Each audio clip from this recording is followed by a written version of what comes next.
રાજ્યમાં આજે પણ ગરમીનો પ્રકોપ યથાવત રહેશે। સૌરાષ્ટ્ર કચ્છમાં હીટવેવની આગાહી કરાઈ છે। આજે 4 જિલ્લામાં હીટવેવની આગાહી છે, જેમાં કચ્છ, સુરેન્દ્રનગર અને મોરબીમાં યલો એલર્ટ આપવામાં આવેલું છે। તો રાજકોટમાં પણ ગરમીનું ઓરેન્જ એલર્ટ આપવામાં આવ્યું છે। રાજકોટમાં ગરમીનો પારો 45 ડિગ્રીએ પહોંચવાની શક્યતા છે। ગઈકાલે પણ રાજકોટ સૌથી ગરમ શહેર નોંધાયું હતું અને આજે પણ રાજકોટમાં 45 ડિગ્રીએ પારો પહોંચે તેવી શક્યતા છે। સૌરાષ્ટ્ર કચ્છમાં આજે હીટવેવની આગાહી છે, તો મોરબી અને રાજકોટમાં પણ હીટવેવની આગાહી છે। 11 શહેરોમાં તાપમાન 40 ડિગ્રીને પાર જોવા મળ્યું છે। રાજકોટમાં 44.9 ડિગ્રી તાપમાન સાથે સૌથી ગરમ શહેર રહ્યું, તો અમદાવાદમાં પણ નોંધાયું છે 44.8 ડિગ્રી તાપમાન। અમરેલીમાં 44.5, તો ગાંધીનગરમાં 44 ડિગ્રી તાપમાન નોંધાયું, જ્યારે સુરેન્દ્રનગરમાં 43.9 ડિગ્રી તાપમાન જોવા મળ્યું। વડોદરામાં 42.4, તો કેશોદમાં 42 ડિગ્રી તાપમાન નોંધાયું છે। ભાવનગર અને ડીસામાં તાપમાનનો પારો 41.6 ડિગ્રી પર રહ્યો।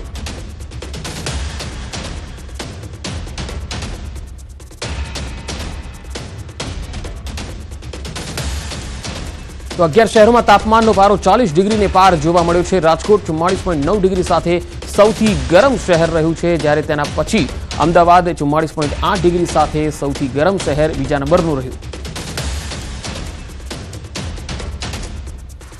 વડોદરાના અમિતનગર સર્કલ પાસે જાહેરમાં મારામારી થઈ। કાર અને 2 વ્હીલર ચાલકનો અકસ્માત થયા બાદ મામલો એટલો વણસી ગયો કે મારામારી થઈ ગઈ। અકસ્માત થતા કાર ચાલક, તેના પરિવાર અને મિત્રોએ 2 વ્હીલર ચાલક પતિ અને પત્નીને માર માર્યો। મહિલાએ આધેડના માથામાં લાકડીનો ફટકો મારતા લોહી લુહાણ થયા। કાર ચાલક અને તેના પરિવારની ગુંડાગર્દી પણ સામે આવી।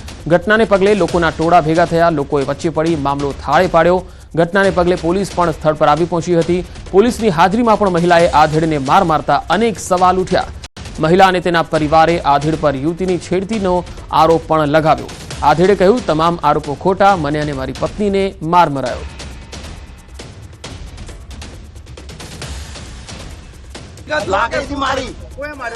હમણાં લેડી જાય ત્યાં હવે નામ થોડી મને ખબર એવું કેમ મારામારી કેમ છે કારણ ગાડી આ લોકો ટન લઈને નીકળ્યા ગલીમાંથી, હું સામેથી આવતો સ્પીડમાં તો હું બચી ગયો। તો હું ખાલી એટલું કીધું કે ભાઈ ગાડી ચલાવ, થોડીક હરકી ચલાવ, મને કે સાઈડમાં લે, ત્યારે હું કઈ ગાડી હતી એમની પાસે હવે યાર એવું ખબર નહીં। અચ્છા એવું નહીં, કેટલા લોકો તૂટી પડ્યા તમારા પર?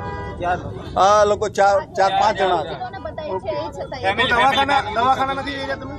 દવાખાના કઈ ગયા તો દવાખાને જવા કઈ દે, અહીંયા તમારી અમે તો બેઠા મારે છે નહીં, મહિલાને કોઈ ખેતી નથી કરી, મેં જને સાઈડમાં કરી હતી, હું અને લેડી યાર તું ખોટું એવું નહીં હકીકત એ ગાળો બોલતા હતા કે મેં સાઈડમાં કરી, મેં કરી સાઈડમાં। મારી ગાડી 10ની પણ સ્પીડની નથી। હું બહાર નીકળ્યો, ત્યાંથી લઈને 300 મીટર સુધી અંકલે મને ફોલો કર્યા। એમને મારી ગાડી પર ઠોકીને કંઈક કીધું, મને ના સંભળાયું। મેં સ્લો કરી, ધીરે કર્યું, એમને મને ગાર્ડ આપીને કીધું સાઈડ પર ઉભો રહે। મેં સાઈડ પર બહુ દૂર ઊભી રાખી, મારી ગાડી તમે જોઈ શકો છો। અને અંકલ અહીંયા આવીને પડ્યા એમના હાઈપર ટેન્શનમાં। એ પડીને ડાયરેક્ટ એમને મારી ફેટ પકડી, મને કે તને ચલાવતા આવડે છે આમ તેમ। મેં કીધું અંકલ તમે સીસીટીવી ચેક કોઈ પણ કરી લો। એ મારાથી બહુ જ ડિસ્ટન્સ પર હતા અને એમની આજુબાજુ પણ બહુ જ ગાડીઓ હતી, બધી નીકળી ગઈ, હું એકલો જ બાકી હતો। એમના વાઈફે અહીંયા આ મારી ફ્રેન્ડ છે એની જોડે છે ને બદતમીજી કરી, તો એમના વાઈફ ને આમની જોડે કંઈક બોલવાનું થયું। એ અંકલે મારી જોડે ઝઘડો કર્યો, મારો અને અંકલનો ઝઘડો હતો। તો એ અંકલે મને છોડીને આને મારવાની સ્ટાર્ટ કરી। તો ત્યારે પછી ઝઘડો વધ્યો અને ત્યારે મેં અંકલને ડિફેન્સિવ વેમાં સાઈડ પર લઈ જઈને માર્યો। એ પણ એક લાફો માર્યો। એ પહેલા અંકલે તમે જોઈ શકો મારી શું હાલત કરી। વાત મહેસાણાની। મહેસાણામાં લગ્ન દરમિયાન માથાકૂટ થઈ ગઈ। વડનગરના અર્જુનબારી વિસ્તારમાં આ માથાકૂટ થઈ, જેમાં વાહનોમાં તોડફોડ થઈ, એક કારને તો સળગાવી દીધી। માથાકૂટમાં 2 લોકોને ઈજા પહોંચી। 2 ટોળા વચ્ચે માથાકૂટમાં મારામારી થઈ। સમગ્ર મામલે બંને તરફે ફરિયાદની તજવીજ પણ હાથ ધરાઈ છે। વડનગરના અર્જુનબારી વિસ્તારમાં આ માથાકૂટ થઈ હતી। ખરેખર તો અહીંયા મામલો લગ્નનો હતો। લગ્ન દરમિયાન એવી માથાકૂટ થઈ ગઈ કે વાહનોમાં તોડફોડ અને આગ ચંપી કરાઈ।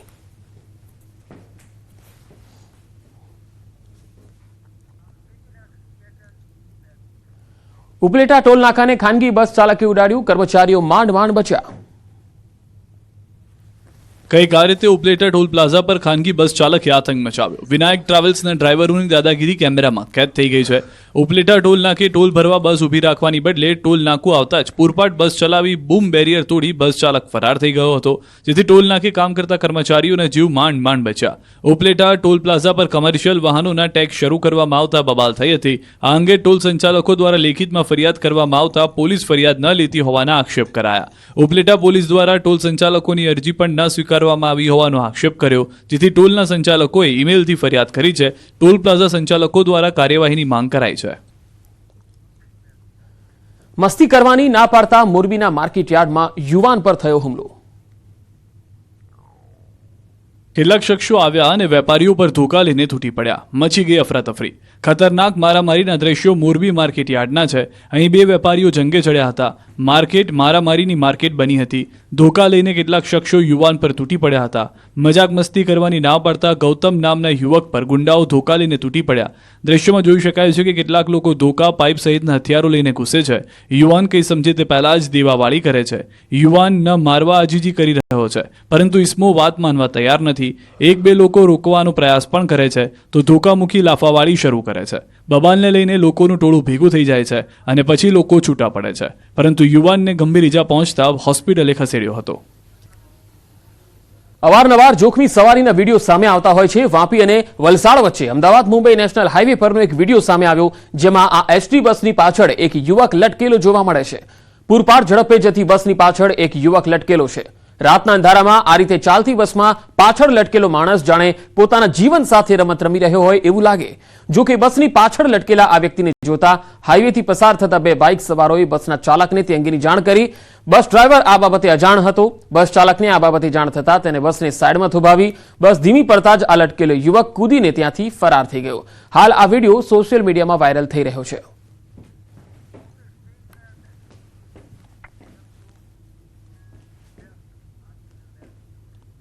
અને હવે વાત ઓપરેશન ચંડોળાની.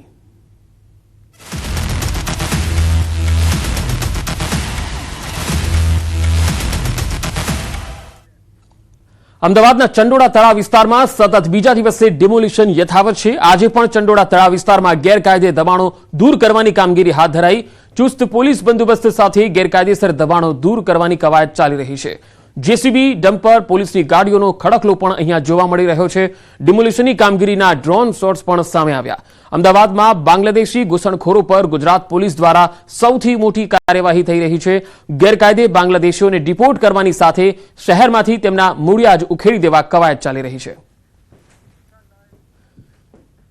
વધુ માહિતી મેળવીએ સંવાદદાતા દીપિકા ખુમાણ મારી સાથે જોડાયા છે.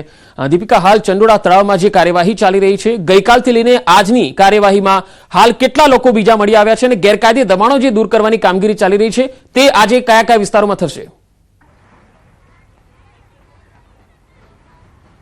બિલકુલ, ભારત પાકિસ્તાન ને લઈને જે પ્રકારનો મુદ્દો પહેલગામનો જે થયો એમાં આતંકી પ્રવૃત્તિને કારણે ખાસ કરીને દેશભરની અંદર જે પ્રકારે પહેલ ચલાવવામાં આવી તેમાં ગુજરાતની અંદર વાત કરવામાં આવે તો ગુજરાતના અમદાવાદમાં ચંડોળા તળાવ છે તેની આસપાસનો વિસ્તાર જેમાંથી બાંગ્લાદેશી મળી આવ્યા હતા અને ત્યારબાદ તપાસ થઈ તો પ્રૂફ મળી આવ્યું કે અહીં કોઈ પણ જગ્યાએ જે દબાણ કરવામાં આવ્યું છે તેમાં કોઈ પણ પ્રકારના ડોક્યુમેન્ટ નથી અને તેને કારણે બાંગ્લાદેશીઓ જે ઘૂસણખોરી કરીને ખાસ કરીને આ વિસ્તારની અંદર હતા તો તે તમામના મકાન છે તે તોડી પાડવામાં આવે છે. એટલું નહીં, લલન બિહારી જેનું નામ સામે આવ્યું હતું તો તેના મકાન જે છે જે ઇલીગલી હતા તે તમામ મકાન તોડી પાડવામાં આવે છે. મારી આસપાસ આપ જુઓ તો આ એ બધા મકાનો છે કે જે 1, 2 કે 5 વર્ષમાં નહીં પરંતુ છેલ્લા 35 વર્ષથી આ મકાનો છે તે અહીં તૈયાર થયા હતા. એટલે 35 વર્ષના સમયગાળા દરમિયાન જે મકાનો તૈયાર થયા હતા અને ગેરકાયદેસર હતા તે તમામ મકાનોને હાલ તોડી પાડવાની કાર્યવાહી છે તે કરવામાં આવી છે. અત્યાર સુધી જે 1500 મકાન છે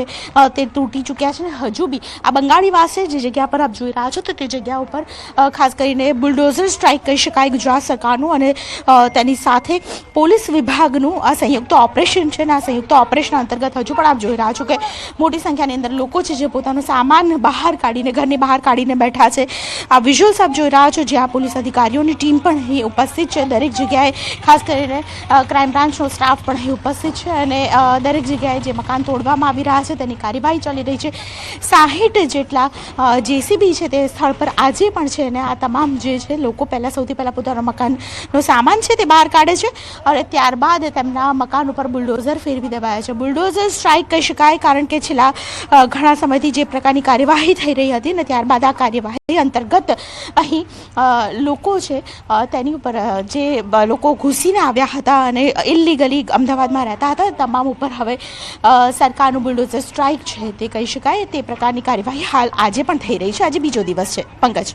દીપિકા, ચંડોળા તળાવમાં કુલ કેટલા એવા ગેરકાયદે મકાનો મળી આવ્યા છે જે ઘણા સમયથી અહીંયા ગેરકાયદે બાંગ્લાદેશીઓ રહેતા હતા અને આજે એવા કેટલા મકાનો છે જે તોડી પાડવામાં આવ્યા?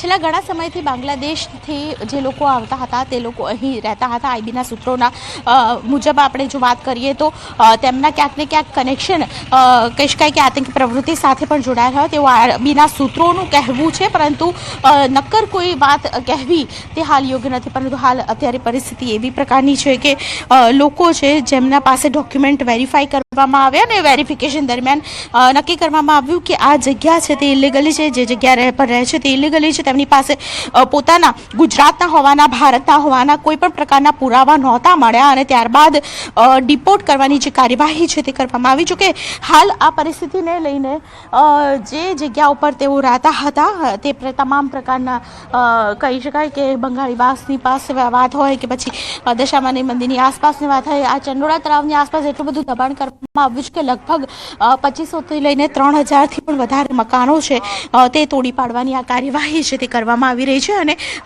રોજે રોજ વેરિફિકેશન કરવામાં આવી રહ્યું છે જેથી કરીને પહેલા સ્ટેજમાં બીજા ફેઝની અંદર અને ત્રીજા ફેઝની અંદર આ રીતે કામગીરી ખાસ કરવામાં આવશે. જી દીપિકા, બીજો એક ખાસ સવાલ કે ચંડોળા તળાવ વિસ્તારમાં એક નવાબનગર નામનું આખું એક નગર બનાવેલું સામે આવ્યું હતું. આપ જે જગ્યાએ ઊભા છો ત્યાંથી એ કેટલું દૂર છે? કારણ કે એમાં 500 જેટલા કાચા પાકા મકાનો હતા જ્યાં બાંગ્લાદેશીઓ રહેતા હતા. આ અંગે શું અપડેટ?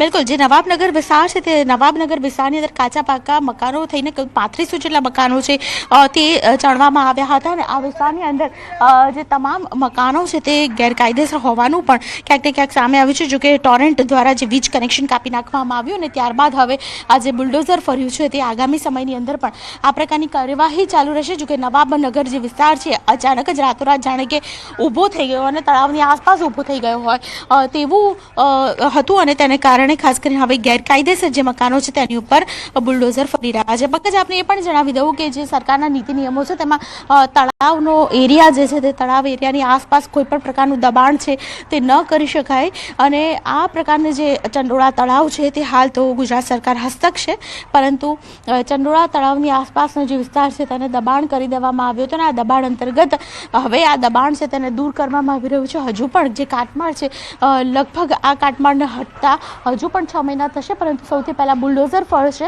અને ત્યારબાદ આ જે દબાણ છે દબાણ દૂર કરવામાં આવશે. જોકે હજુ ઘણો ટાઈમ લાગશે. આ જે પ્રકારનું કાર્યવાહી હાલ અમદાવાદ મહાનગરપાલિકા દ્વારા અને ગુજરાત પોલીસ વિભાગ દ્વારા કરવામાં આવી રહી છે તેને લાગી રહ્યું છે કે 6 થી 7 દિવસ અથવા તો 15 દિવસ જેટલો સમય લાગી શકે છે કે આખું જે ચંડોળા તળાવ છે તેની આસપાસનું જેટલું પણ ગેરકાયદેસર મકાનો છે તે તમામને તોડી પાડવામાં આવે. જોકે હાલની પ્રક્રિયા અંતર્ગત ખાસ કરીને આપ જોઈ રહ્યા છો કે જે મકાન તોડી પાડવામાં આવ્યા છે તે લોકો પોતાનો સામાન લઈને બહાર ઊભા છે. સાથે પોલીસનો મોટો કાફલો અહીં ઉપસ્થિત છે જેથી કરીને કોઈ પણ પ્રકારની કાર્યવાહી અથવા કોઈ પણ પ્રકારની કનકગત થાય તો તાત્કાલિક છે તે પોલીસ સ્ટાફ છે તે કામગીરી કરી શકે. ન માત્ર પોલીસ સ્ટાફ પરંતુ તેની સાથે મહિલા પોલીસને પણ હાલ જે ચંડોળા તળાવ છે તેમાં મોટી સંખ્યાની અંદર મહિલા પોલીસને પણ અહીં રાખવામાં આવ્યું છે. નાના બાળકોથી લઈને મહિલાઓ, વૃદ્ધો તમામ લોકો અહીં સ્થળ પર હાલ જોવા મળી રહ્યા છે. તમામ લોકોને ખાસ કરીને અહીં પરિસ્થિતિને તાગ મેળવવા માટે લોકો છે તેને કનકગત ના થાય તે પ્રકારની કાર્યવાહી હાલ પોલીસ વિભાગ દ્વારા પણ કરવામાં આવી રહી છે. જી દીપિકા, એક છેલ્લો સવાલ કે જે ગેરકાયદેસર બાંગ્લાદેશીઓ પકડાયા છે જેમના ઘરો અહીંયા ગેરકાયદેસર હતા એવા બાંગ્લાદેશીઓ સામે ડિપોર્ટ કરવાની કાર્યવાહી કેટલા સમય સુધી ચાલતી હોય છે? કેટલા સમયમાં તેમને બાંગ્લાદેશમાં મોકલી દેવામાં આવશે? બિલકુલ જે રીતે લોકોને કામગીરી કરવામાં આવી રહી છે અને બાંગ્લાદેશીઓ છે તેમને મોકલી દેવાની જે કાર્યવાહી છે તે કાર્યવાહી ખાસ કરીને ભારત સરકારના ભારત સરકાર દ્વારા કરવામાં આવે છે, વિદેશ મંત્રાલય દ્વારા કરવામાં આવી રહ્યા છે, વિદેશ વિભાગ દ્વારા કરવામાં આવી રહ્યું છે. એટલે ખાસ કરીને હાલ તો એક રિપોર્ટ છે તે રિપોર્ટ બનાવવામાં આવ્યો છે. ગઈકાલે જે મુખ્યમંત્રી સાથેની બેઠક થઈ તો આ મુખ્યમંત્રી સાથેની બેઠકની અંદર પણ આ રિપોર્ટ અંગે પણ ચર્ચા થઈ હતી અને આ જે ચર્ચા છે તે ચર્ચા અંતર્ગત ખાસ કરીને જે બાંગ્લાદેશીઓ છે, ઘૂસણખોરો છે, તો તેમનો એક રિપોર્ટ છે, કેટલા લોકો હતા તેનો એક રિપોર્ટ પણ સોંપવામાં આવ્યો છે. એટલે આગામી સમયની અંદર ગુજરાત સરકાર છે તે આ રિપોર્ટ ભારત સરકારને છે તે પહોંચાડશે અને આ પ્રકારની જે કાર્યવાહી છે તેમાં ડિપોર્ટ કરવાની કાર્યવાહી અતિ મહત્વની રહેશે ને આ પ્રકારની કાર્યવાહી છે તે ભારત સરકાર દ્વારા હાલ કરવામાં આવશે. પરંતુ હાલની પરિસ્થિતિને જોતા જે ચંડોળા તળાવ છે જે કુખ્યાત ગણાતું હતું પંકજને, અહીં ઊભા રહેવું ખૂબ જ મુશ્કેલ છે કારણ કે આ પ્રકારની પરિસ્થિતિને લઈને ચંડોળા તળાવની અંદર જ્યારે પણ કોઈ વ્યક્તિ ચંડોળા તળાવ નામ સાંભળતો હતો ત્યારે એક સ્પષ્ટ વાત હતી કે બાંગ્લાદેશની આસપાસનો જે વિસ્તાર જાણે કે મિની બાંગ્લાદેશ ઊભી કરી દેવામાં આવ્યું હોય તે પ્રકારની અહીં પરિસ્થિતિ હતી અને આ પરિસ્થિતિ અંતર્ગત ખાસ કરીને અહીં તોડવું અને આ જગ્યા પર કહી શકાય કે નેસ્તનાબૂદ આ જગ્યાને કરવી તે ખૂબ જ મોટી કાર્યવાહી, ખૂબ જ મોટું ઓપરેશન છે અને આ ઓપરેશન અંતર્ગત હજુ પણ આ 1-2 દિવસની વાત નથી, ઘણા સમય સુધી આ ઓપરેશન ચાલશે અને ગેરકાયદેસર જેટલા પણ મકાનો છે તે મકાનોને તોડી પાડવાની કાર્યવાહી છે તે ચાલશે. રિપોર્ટને આંકડો આવતો રહેશે કે આખરે કેટલા બાંગ્લાદેશીઓ છે તેનું વેરિફિકેશન થયા બાદ કેટલા ગેરકાયદેસર નીકળે છે અને ત્યારબાદ તેને ડિપોર્ટ કરવાની કાર્યવાહી છે તે શું કરવામાં આવશે તે પણ આગામી સમયમાં સમય બતાવશે. જી દીપિકા, આભાર સમગ્ર માહિતી આપવા માટે.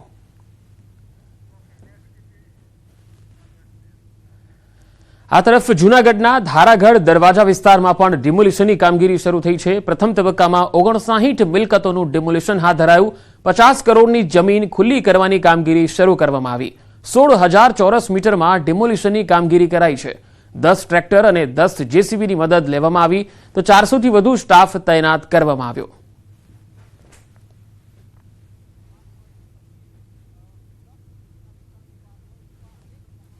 કુલ 59 જેટલી મિલકતો છે જે ગેરકાયદેસર રીતે બનેલી છે એને અમે પ્રથમ તબક્કામાં તોડી રહ્યા છીએ. એમની પાસે કોઈ પ્રકારના આધાર પુરાવા નતા. કલમ 61 ની નોટિસ અને 202 ની કાર્યવાહી કરી અને ત્યારબાદ આ કાર્યવાહી કરવામાં આવેલી છે. લોકો પાસે આધાર પુરાવા પણ માંગવામાં આવેલા હતા પણ એમની પાસે કોઈ આધાર પુરાવા હતા નહીં. રાજકોટના જેતપુરમાંથી બાંગ્લાદેશી મહિલા ઝડપાઈ. જેતપુરના ગુજરાતની વાડી વિસ્તારમાં મહિલા વસવાટ કરતી હતી. ગેરકાયદે બાંગ્લાદેશી મહિલાની પોલીસે ધરપકડ કરી લીધી છે.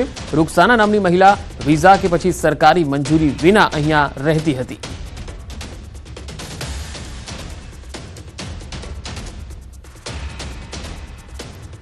જેતપુરમાંથી આ બાંગ્લાદેશી મહિલા પકડાઈ છે. ગુજરાતીની વાડી વિસ્તારમાં તે રહેતી હતી. તેની પાસે કોઈ જ વિઝા ન હતા, કોઈ જ પરમિટ ન હતી અને ગેરકાયદેસર ભારતમાં રહેતી હતી. જેતપુરના ગુજરાતની વાડી વિસ્તારમાં રહેતી હતી.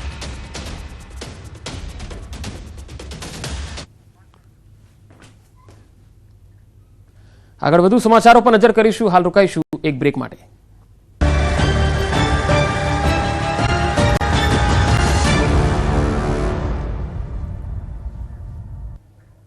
બ્રેક બાદ સમાચારોમાં આગળ વધીએ. વલસાડના ધરમપુર રોડ પર કેક શોપમાં પૈસાની લેતી દેતી મામલે બબાલ થઈ ગઈ. કેક શોપમાં 3 શખ્સોએ આવી અને દુકાનદારને ઢોર માર માર્યો હતો. મારામારીની સમગ્ર ઘટનાના સીસીટીવી પણ સામે આવ્યા. બંને પક્ષે સામસામે પોલીસ ફરિયાદ નોંધાવતા પોલીસે તપાસ હાથ ધરી.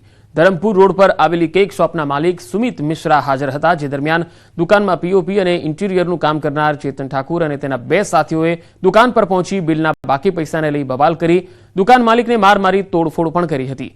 દુકાનદારને માથાના ભાગે ગંભીર ઇજાઓ પહોંચી. પોલીસે સીસીટીવીના આધારે વધુ તપાસ હાથ ધરી છે.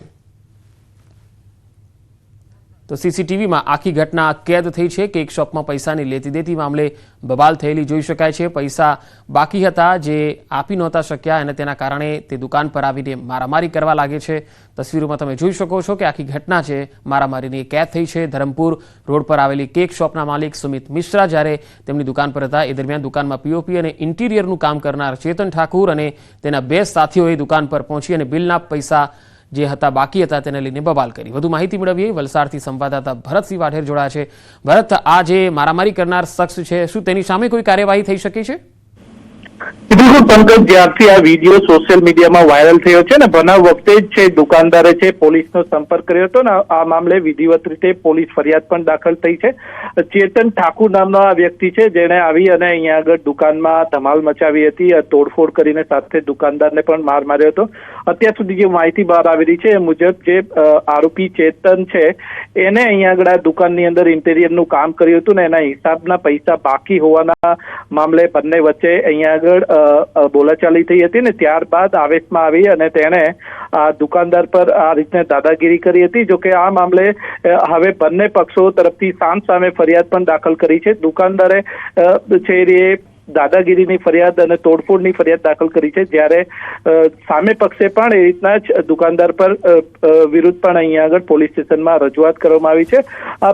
જ્યારથી વિડીયો સોશિયલ મીડિયામાં વાયરલ થયો છે શરૂઆતથી જ પોલીસે આ મામલે કડક કાર્યવાહી કરી હતી ને ગણતરીના સમયમાં જ આ મામલે ફરિયાદ દાખલ કરી છે ને વધુ તપાસ હાથ ધરી છે. પંકજ. જી ભરત, આભાર માહિતી આપવા માટે.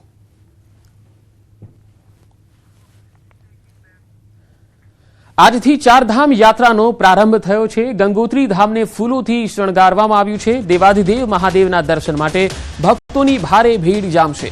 તો વહીવટી તંત્ર દ્વારા પણ અહીંયા તમામ પ્રકારની વ્યવસ્થા કરવામાં આવી છે. તસવીરોમાં જોઈ શકો છો, આજથી ચારધામ યાત્રાનો પ્રારંભ થયો છે અને પહેલા દિવસે 10,000થી પણ વધારે લોકો આવવાની સંભાવના છે.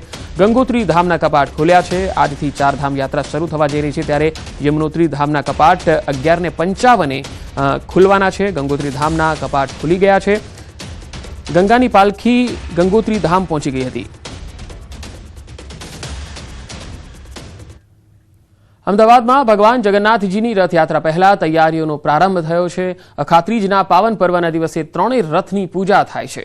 સાધુ સંતો અને મહંતોની ઉપસ્થિતિમાં મંત્રોચ્ચાર સાથે રથની પૂજા કરવામાં આવી. અમદાવાદમાં અષાઢી બીજના દિવસે ભગવાન જગન્નાથજીની રથયાત્રા નીકળે છે. ભગવાન જગન્નાથજીની 148મી રથયાત્રાને લઈ તૈયારીઓ શરૂ થઈ જશે.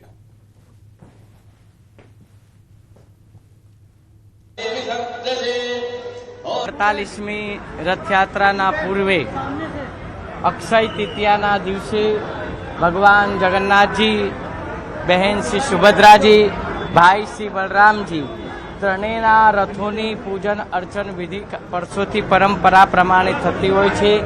આજના પવિત્ર માંગલ્ય દિવસે ભગવાન જગન્નાથજીની સાનિધ્યમાં ત્રણેય રથોનું પૂજન અર્ચન વિધિ અક્ષય તૃતીયાના દિવસે વર્ષોની પરંપરા પ્રમાણે આજે કરવામાં આવેલ છે અને આ ભગવાનની આજથી રથયાત્રાના કાર્યનો પ્રારંભ થતો હોય છે. ઉત્તર પ્રદેશના પ્રયાગરાજમાં અક્ષય તૃતીયાના અવસર પર પવિત્ર ડૂબકી લગાવવા ભક્તોની ભારે ભીડ જોવા મળી. પ્રયાગરાજના સંગમ ખાતે મોટી સંખ્યામાં ભક્તો એકત્ર થયા. આજના દિવસનું સ્નાનનું પણ અલગ મહત્વ હોય છે, જેથી પ્રયાગરાજ ખાતે ભક્તો ઉમટ્યા હતા. તો સંગમ તીર્થ જે પ્રયાગરાજ હોય કે પછી દેશના અન્ય સંગમ તીર્થ હોય, આજે અખાત્રીજ છે ત્યારે આજના દિવસે સ્નાનનું પણ મહત્વ હોય છે, પૂજાનું પણ એટલું જ મહત્વ હોય છે.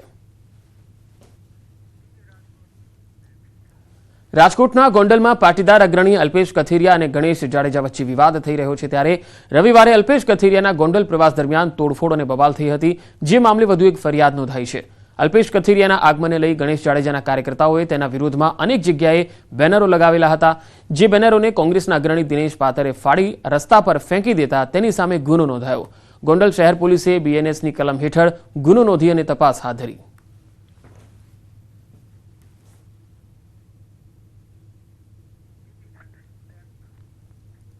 સુરતમાં વધુ એક રત્ન કલાકારનો આપઘાત. તાપી નદીમાં છલાંગ લગાવીને આપઘાત કર્યો. યુવકનું આપઘાત કરવા પાછળનું કારણ અકબંધ છે. માંડવીના બૌધાન ગામેથી પસાર થતી નદીમાં તાપી નદીમાં યુવકે છલાંગ લગાવી હતી. બપોરના સમયે યુવકે તાપી નદીમાં કૂદી આપઘાત કર્યો. થોડા સમય પહેલા સુરતના રત્ન કલાકારે તાપી નદીમાં કૂદી પત્ની અને બાળક સાથે સામૂહિક આપઘાત કર્યો હતો. બૌધાન ગામેથી પસાર થતી તાપી નદીમાં આપઘાતના વધતા જતા બનાવને લઈ ગ્રામજનો ચિંતિત છે. વધતી જતી આપઘાતની ઘટનાને લઈ ગ્રામજનોની તાપી નદીના બ્રિજ પર સેફટી રેલિંગ લગાવવાની માંગ છે.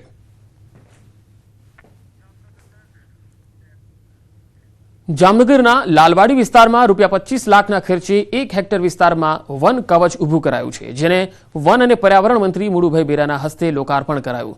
મિયાવાકી પદ્ધતિથી આ વન કવચમાં 38 પ્રકારના 10,000 રોપાઓનું વાવેતર કરવામાં આવ્યું. કોકપીટ, માટી, ઘઉંની ફોદરી, વર્મી કમ્પોસ્ટ, ઘાસ, બાજરીના પૂડાનું સ્તર બનાવી વિવિધ રોપાઓનું વાવેતર કરાયું. આ પાર્કમાં વૃક્ષો સાથે બાલ ક્રીડાગણ, પાથવે, વનકુટીર, સેલ્ફી પોઈન્ટ સહિતની સુવિધાઓ પણ ઊભી કરાઈ છે. વન કવચનો હેતુ લોકોમાં વન પ્રત્યે જાગૃતિ અને અભિરુચિ વધારવાનો છે.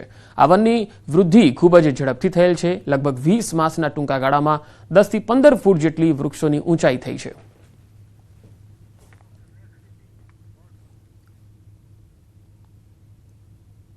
આજના સમયમાં ગ્લોબલ વોર્મિંગમાં જે વધારેમાં વધારે પ્લાન્ટેશન કરવા માટે અને ખૂબ ઝડપથી એનો ગ્રોથ થાય એવી એક નવી પદ્ધતિથી વન વિભાગ આ પ્રકારની વન વિભાગની સામાજિક વનીકરણના માધ્યમથી નગરપાલિકા મહાનગરપાલિકાઓમાં પણ આવા અર્બન ફોરેસ્ટો બને.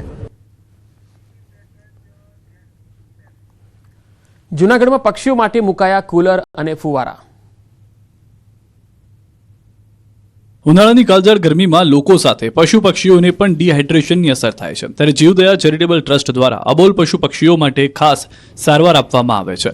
જૂનાગઢ શહેરના હીરાપન્ના કોમ્પ્લેક્સ ખાતે પક્ષીઓ માટે એક મિની હોસ્પિટલ અને આઇસોલેશન વોર્ડ તૈયાર કરવામાં આવ્યો છે, જ્યાં ડિહાઇડ્રેશનની અસરથી ઘાયલ થયેલા પક્ષીઓને રાખવામાં આવ્યા છે.